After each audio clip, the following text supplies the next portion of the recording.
宣傳易嘅就得香港綠水嗰啲嘅啫，我呢啲講係啊。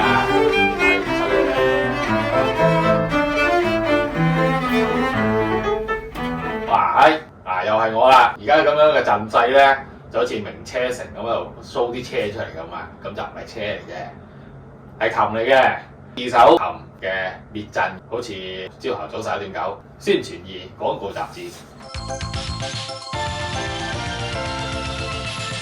宣傳易嘅就得香港綠水嗰啲嘅啫，冇呢啲講二手琴嘅利弊咁有益嘅，所以呢個其實係一個都市閒情。呢個咧就唔關事㗎，呢個我自己用緊隻琴嚟嘅啫，望住呢邊得㗎啦。點解要買二手琴唔買一手？係一個字，平。咁當然啦，我哋咧就咁樣睇翻個 price range 咁去諗嘅。古琴係咪二手琴咧？咁啊梗係啦，係咪？咁古琴係二手琴嘅一種啦，唔係古琴係咪二手琴咧？咁而家呢3件都係二手琴啦。其實你諗住同買車一樣嘅啫，玩呢個古董車幾多手咧？咁你睇牌簿係知嘅。睇二手琴究竟有幾多手咧？就我先知嘅。咁我唔知嗰啲琴梗係唔知啦。咁你有時去Tarisio 咧嗰啲 Strat 嘅話咧，即係好古董嗰啲古董琴咧，由於大師佢嗰啲琴咧都已經有個國際公認嘅一個 list 啦，於是咧你就會喺上網度揾到呢隻琴咧係呢個大師喺17幾年整咗出嚟嘅，有啲相放喺度啦，咁你就睇下咁呢隻琴究竟係咪真係嗰隻琴咧？抽啲組織化驗啊咁樣嗰啲啦，咁當然當中都有啲係假嘢啦，Rostropovich 就試過一劑啦。Rostropovich 咧就中意一隻瓜德連尼，帶咗好耐之後咧去美國好難咗，有人話喂呢隻假嘅喎，就會好唔開心啦。當然啦，嗰啲就好多個零嘅。如果你用而家你手上嘅 budget 想買一隻琴已經開咗聲，又或者係個聲音雄厚啲，或者係個聲音有特性嘅話咧，而家擺喺度嘅二手琴咧就會幫到你啦。所以咧平啲之外咧，就另外仲有其他因素嘅。呢3個琴咧嗰個 price range 咧，例如係4、5千蚊至到3萬蚊之內咧，呢個 price range 咧買二手琴咧就係最好嘅選擇啦。因為買一隻新嘅琴，或者人中意喺淘寶啊、天貓嗰啲咧，就係過來揾呢個 price range 10個琴，大約7、8千蚊至1萬蚊度啦。你去淘寶、天貓嗰啲琴嘅聲係咪靚咧？都係靚嘅。我都有1、2隻喺國內嚟嘅琴嘅，我遲啲都會拍片講下啦。不過成日都講我未拍啊。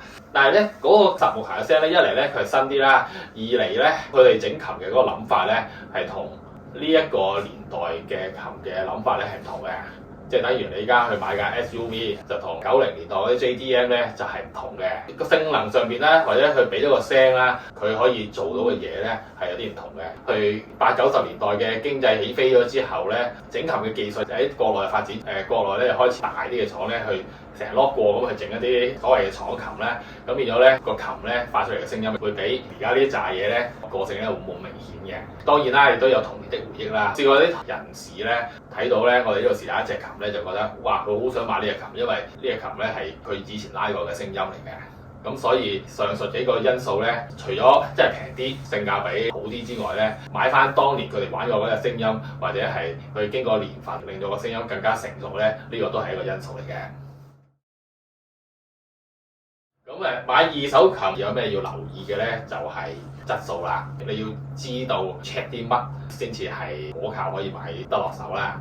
因為一啲有年份嘅嘢咧，會有耗損、有折舊嘅，同埋你就咁望得到嘅。即係例如你買個二手電腦，望落去都幾型仔咁樣喎。你試機嘅時候用咧就冇乜問題嘅。一翻屋企開唔着。而家咧就比較少發生呢啲情況嘅。我哋細個嗰年代係會有嘅。即係可能嗰個人屋企太潮濕啊之類啦。呢個樂器咧係用木做嘅樂器啦，咁佢受住氣候嘅影響咧都相當大嘅。即係話佢住沙頭角嘅，或者係住山腳嘅話咧，日濕度咧由60飛到去100嘅，咁夜晚咧個地下會出水嗰啲嚟嘅。住山邊同住海邊咧係一個好大嘅 issue 嚟嘅，好濕嘅，尤其是香港。咁你喺日本咧就嚟一個課題啦，因為日本咧係偏乾嘅。咁所以你去日本買隻琴翻嚟香港，係咪一定用得着咧？我就打個問號㗎。我買咗支弓翻嚟都搞幾年，佢先適應到個氣候啊。even 買支新弓都係咁喎，買啲古董弓或者舊嘅弓或者琴咧就更加係啦。所以我自己攞隻琴翻嚟，有人寄賣咧，我會大約知道咧佢係住邊頭先嘅。第一件事需要去 check 嘅咧就係個琴本身咧有冇脫膠。第二咧就係睇下指板有冇好明顯嘅下塌。咁第三咧就係佢整體上面操控嘅性能啦。喺 lower register 至到 high register 嘅時候咧，個聲音係咪都係舒服同順暢嘅？啲人可能我屋企好潮濕，但係放喺一個密封嘅環境或者盒度咧，係咪已經 OK 咧？咁到最尾我哋用咩 indicator， 用咩指標去睇下做得好唔好咧？就係睇我頭先講嗰兩樣啦，有冇脫膠同埋琴頸下塌或者係個指板下塌嘅程度。咁如果佢個位係潮濕而佢 keep 得唔好嘅話咧，喺個琴底咧嘅 lower buds 嗰個位置咧就會脫膠㗎啦，脫硬添，成塊飛出嚟嘅，即係成個好大塊嚟嘅，成個笑位咧甩出嚟㗎。佢 keep 得唔好，個濕度好濕咧，個指板下塌嘅情況咧，基本上咧你喺個邊邊咧可以攝咗隻手指落去嘅。而家呢個 barely 攝到嗰個咧係攝到兩隻，即係有啲誇張到嘅情況咁。除咗試琴之外咧，就試下佢 condition 啦。咁如果你平時喺個買琴嘅鋪頭度睇咧，咁有咩事起上嚟咧，有師傅可以同你去執或者去整，搭得嚟買嘅啫。二手嘅話咧就要 check 得小心啲，因為買咗翻嚟之後，你再 maintain佢或者再 repair 佢咧，就係你自己嘅事啊嘛。其實有啲恐慌咧，就係買咗翻嚟之後咧，有啲 pad 又突然間翻去鬆晒又好。啊，當然啦，你就算買隻好靚嘅，都有機會會係咁㗎嚇。咁因為可能你屋企真係好濕啊嘛，人哋屋企唔濕啊，咁 whatever 啦。個 condition 你識唔識點樣去maintain佢，或者係要揾啲咩專家去幫佢調整啲咩，或者係要知道要識得調整啲乜你先得咧咁樣，嗰個就係一個課題啦。咁我陣間都可以 demonstrate 下點樣去試或者係點樣去 check 頭先講嗰兩樣嘢。check 個指板咧就會順手 check 埋個琴碼啦。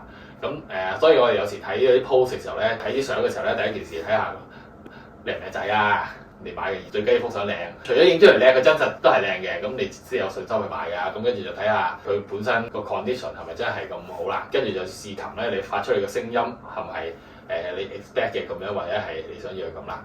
另外咧，有啲二手琴係廠做嘅，Viewmaster 啦嗰隻啦，又或者係嗰隻 Bartoni 啦，嗰隻 Hong Kong String 做嘅。提起呢啲 brand 咧，就大家都大約知道咧個聲係點啦，或者係操控性係點樣㗎啦。而呢隻咧就係以前買嗰啲好平嗰啲2000幾蚊嗰啲嘢啦，咁個聲咧我哋大約會知道係點樣啦。當然啦，第一件事咧就係頭先嗰幾樣嘢，而第二樣嘢咧就係你試琴嘅時候咧，你真係中意隻琴先得嘅。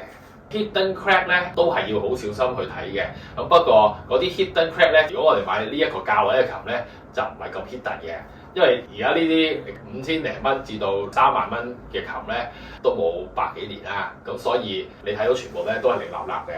你去睇下佢有冇 crack 係比較容易嘅。基本上你喺光源充足嘅地方咧，就咁望下，咁你已經慢微微咁見到好似啲頭髮絲咁樣嘅凹凸咧，摸落去有少少上下咧，嗰啲就係 crack 嚟㗎啦。咁當然嗰啲都要 check 嘅，緊要嘅。咁有啲咩係冇咁緊要嘅咧？就係例如一啲 dots 啦，即係喺面嗰陣刮損咗嘅一啲痕跡啦，即係可能講緊係而家嗰隻俾支弓嘅弓根嘅部分刮咗一啲痕，然後冇過色嘅，咁對於聲音冇乜大影響㗎啦。咁當然啦，你可能覺得佢核突咧，咁就另計啦。如果我哋買二手琴咧，如果佢係全身而退、好光鮮、好乾淨嘅咧，就梗係好啦。咁如果係補過嘅，對於實質操作即係個聲音影響唔大咧，亦都係唔會影響即係你拉就成個操作咧，咁都問題都唔係好大嘅。另外一個都係要留意嘅就係嗰啲 pad 啦，咁陣間我會再試下俾大家啫，有啲咩要 check 下咁樣啦。因為個 pad 咧都係一個 issue 嚟嘅。除咗頭先講個話會鬆晒之外咧，鬆嘅時候係因為嗰個 pad 同埋嗰個內壁咧磨合得唔好，或者係個 pad 嘅物料咧都會造成一個好突發性嘅鬆線嘅。咁一鬆線咧個馬仔飛晒落嚟咧，咁就好緊張啦。even 喺個盒入邊咧都會有呢個情況嘅。